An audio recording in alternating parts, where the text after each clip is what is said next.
సిద్ధుని వచనాలు విన్నాడు నామధారకుడు. మళ్ళీ అడుగుతున్నాడు, అయ్యా హే భగవాన్ మహాత్మా, నీ కృపాలుడవు ఉదారుడవు, శ్రీపాదులు కురుపురంలో ఉన్నప్పుడు ఇంకా ఏవైనా లీలలు జరిగినాయా? ఇంకా కొన్ని నాకు దయచేసి చెప్పండి. ఎంత విన్నా వినాలనిపిస్తుంది. ఆ గురువు యొక్క లీలలు చెప్పడానికి మన యొక్క మాటలు సరిపోవు కదా. సిద్ధుడు చెప్పాడు, నామధారక, నీ కుతూహలాన్ని చూస్తుంటే నాకు అతని గురించి చెప్పేంత శక్తి కానీ జ్ఞానం కానీ లేదు. కానీ నీ యొక్క తెలుసుకోవాలనే కుతూహలం, ఇప్పుడిప్పుడే గురువుకు దగ్గరవుతున్నావు నీవు. ఆ కుతూహలాన్ని చూసి నాకు చెప్పాలని అనిపిస్తున్నది. నాకు తెలిసిన ఒక చిన్న విషయం చెప్తాను. మరి అక్కడే కురుపురంలో ఒక చాకలివాడు ఉన్నాడు.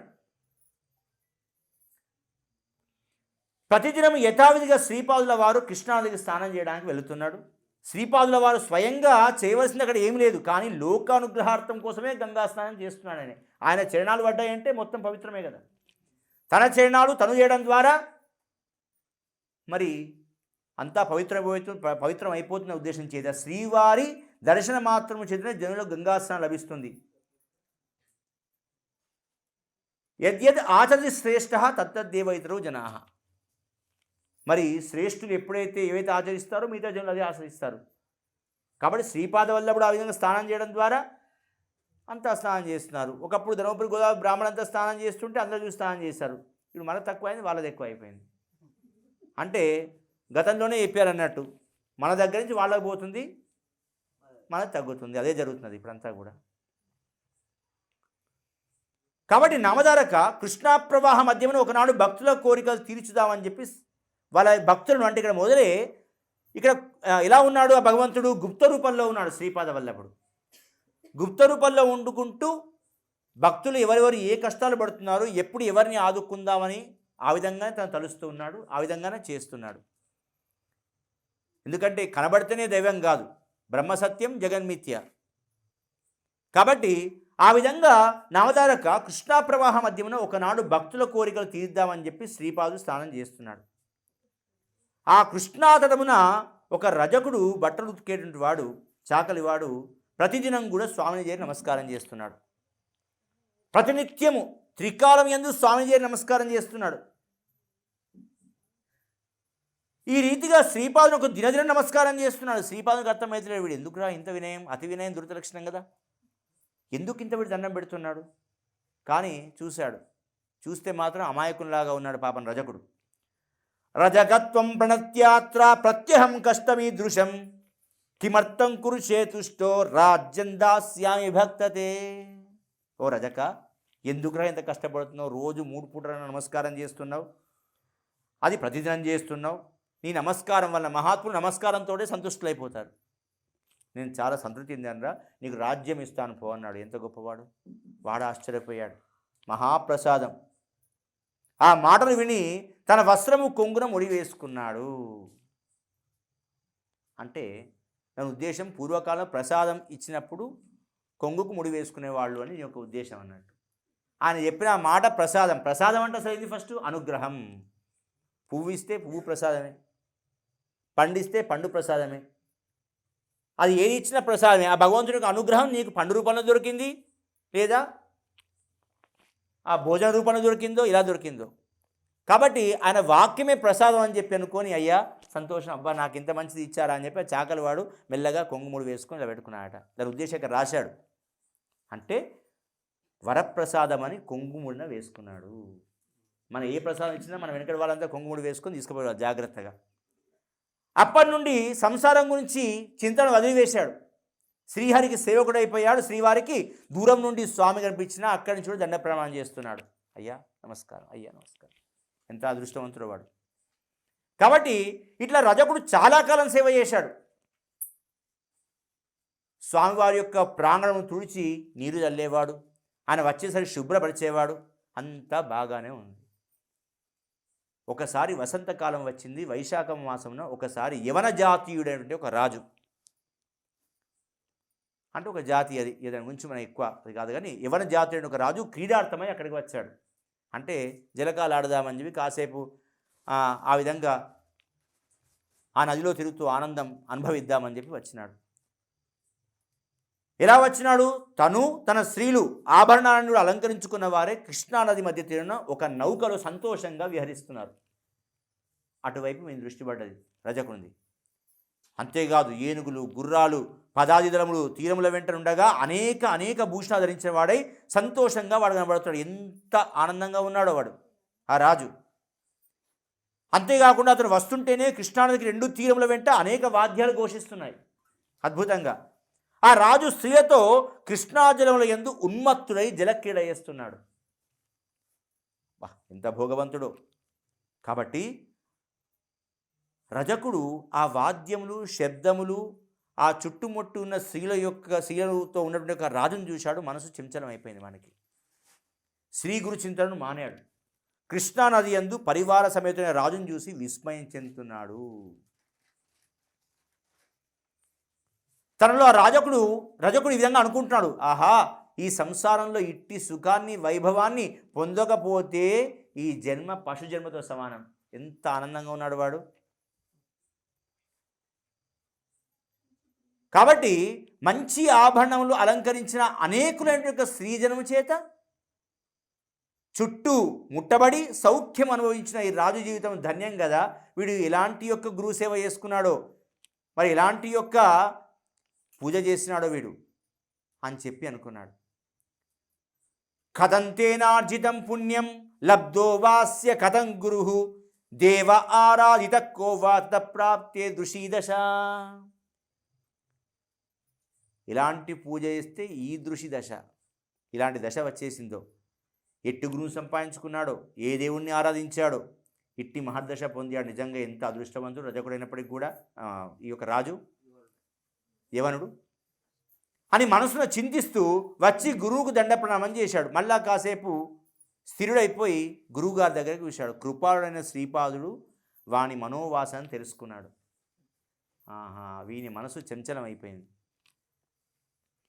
ఈ రీతిగా ఏవంతద్ హృద్గతం జ్ఞాత్వా శ్రీపదో భక్తవత్సల తామాహూయ సపప్రచ్చ కించింతయసి మానసే. ఏరా, నీ హృదయంలో ఏం తలుచుకుంటున్నావురా, ఏం ఆలోచిస్తున్నావు, నీ మనసులో ఏమన్నా చెప్పు అన్నాడు. అంటే ఇక్కడ చెప్పాడు భగవంతుడు సర్వజ్ఞుడు అని తెలియదా, వీడేం ఆలోచించాడు. అయినప్పటికీ కూడా భగవంతుని ఏట మొర పెట్టుకోవాలన్నట. అవతారాలన్నీ కూడా అట్టి విధానే తెలిపేయని చెప్తున్నాడు ఇక్కడ. వాసనను బయటికి లాగివేస్తూ ఆ వాసనను భస్మీకృతం చేసేవాడే గురువు. అతని దగ్గర దాచడానికి వీల్లేదు. తన వాసనను గురువు ఏట బహిర్గతం చేస్తే నీ మనసు కూడా కొంచెం అలకబడుతుంది, లోపల ఉన్న బాధంతా కూడా. అలా అధికారి దగ్గర కానివ్వండి, నీ మనోభారం తగ్గించుకోవాలంటే నీకన్నా పెద్దవాడే కానీ, తండ్రే కానీ, తల్లే కానీ, గురువు దగ్గర కానీ నీ బాధను దాచవద్దు అంటున్నాడు ఇక్కడ. కాబట్టి చెప్పురా, ఏం ఆలోచిస్తున్నావు అంటే రజకుడు ఇట్లా అంటాడు, ఓ స్వామి, నేను రాజవైభవం చూసి చాలా సంతోషపడ్డాను. అతను తప్పకుండా శ్రీగురుదాసుడయ్యే ఉంటాడు నాకు అనిపిస్తున్నది. ఎంత ఆనందంగా ఉన్నాడో, ఎంత అద్భుతంగా ఆనందాన్ని అనుభవిస్తున్నాడో స్వామి. ఓ కృపామూర్తి, దానకర్తలలో రాజనేవాడ పూర్వ జన్మాంతరములు అతను ఏ ఈశ్వర ఆరాధన చేసినాడో ఇలాంటి స్థితికి వచ్చినాడయ్యా, నాకు ఆశ్చర్యంగా అనిపిస్తోంది అన్నాడు. ఆలోచించాడు, వీనికి సుఖాలయందు ఆసక్తి కలిగింది, వీడు భోగాలను అనుభవించలేదు. ఆ రజంతో శ్రీపాదు ఇట్లా అంటాడు, నువ్వు పుట్టుకతోనే కష్టజీవి కదరా, నీకు రాజభోగాలు ఇచ్చగలిగింది, నీకు కూడా రాజభోగాలు ఇస్తాను పోరా అన్నాడు.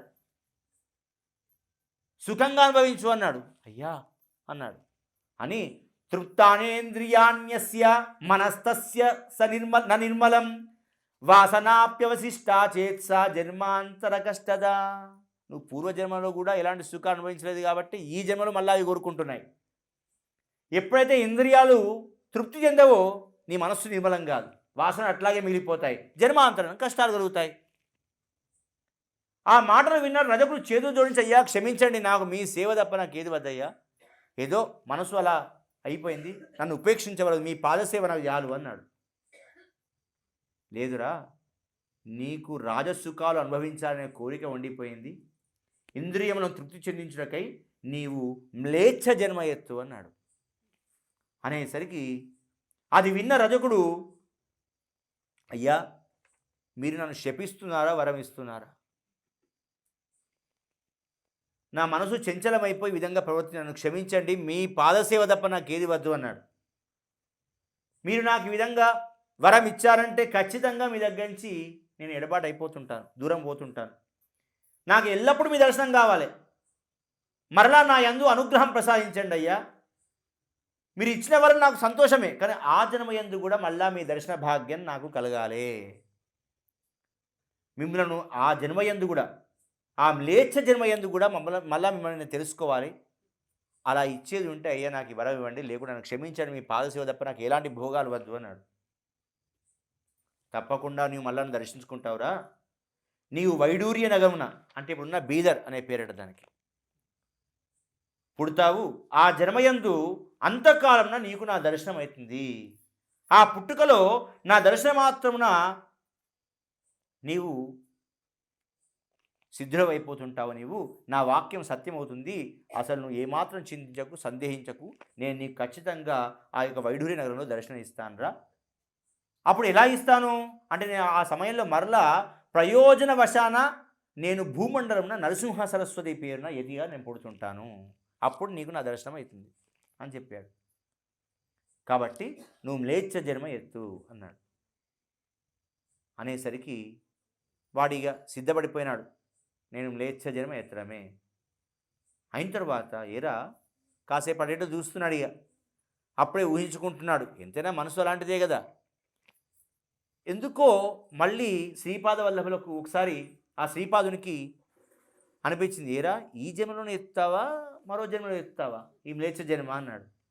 అనేసరికి శ్రీపాద రజకుడు, అయ్యా నేను ఇప్పుడు వృద్ధుడైపోయినాను, మీరు నాకు ఏ భోగభాగ్యాలు ఇచ్చినా అనుభవించే ఓపిక నాకు లేదు. యవ్వనంలో కదా భోగాలు రుచిస్తాయి, నేను మళ్ళా యవ్వనంగా పోలేను. ఈ వృద్ధ దశలో నాకు ఇచ్చినా ఏం లాభం లేదు వృద్ధాప్యంలో అని చెప్పేసరికి రజకుని మాటలు విని శ్రీపాదులు సేవకుడా, నీవు త్వరగా నూతన జన్మ ఎత్తుము అని చెప్పగానే రజకుడు శ్రీగురువు ఆజ్ఞను వెంటనే ప్రాణాలు వదిలినాడు. వైడూర్య నగరంన మ్లేచ్ఛకులము యందు జన్మించినాడు. నామధారక, రజుని కథ ఎంత చిత్రమైనదో కదా. ఇంకా మునుముందు ఆ కథ మనం చెప్పుకుంటాము. కాబట్టి శ్రీపాదుల వారు ప్రత్యక్ష రూపాన అక్కడ కొంతకాలం నివసించి ఉన్నారు. వారి ప్రఖ్యాతిని, మహిమను ఈ లోకాన ప్రవర్తింపజేసినారు. కాబట్టి అన్ని మహిమను వర్ణింపగల శక్తి నాకు ఎక్కువ లేదు, కానీ నాకు తెలిసినంతవరకు చెప్తాను అని చెప్పి, ఆ స్థాన మహిమ కూడా సంక్షిప్తంగా చెప్తానని చెప్పి ఆ కురుపురం గురించి మనకి ఇంతవరకు చెప్పడం జరిగింది. కాబట్టి మరి ముఖ్యంగా ఆ శ్రీపాదుడు ఆశ్వీజ కృష్ణ ద్వాదశి హస్తా నక్షత్రమున కృష్ణానది యందు భూలోక దృష్టిలో అదృష్టులైనాడని చెప్పి చెప్తున్నారు. కానీ పండితులు దాన్ని ఒప్పుకోరు. అతడు అక్కడే గుప్తంగా ఉన్నాడు అని చెప్పి చెప్తున్నాడు. గుప్తంగా ఉన్నాడు అనడానికి నేను నీకు మరొక ఉదాహరణ చెప్తాను, ఖచ్చితంగా వినవలి అని చెప్పడం జరిగింది. ఇది శ్రీ వాసుదేవానంద యతి విరచితాయాం శ్రీ గురు సంహితాయాం జ్ఞానకాండే నవమోధ్యాయ. హరే నమః. అవధూత చింతన శ్రీ గురుదేవ దత్త.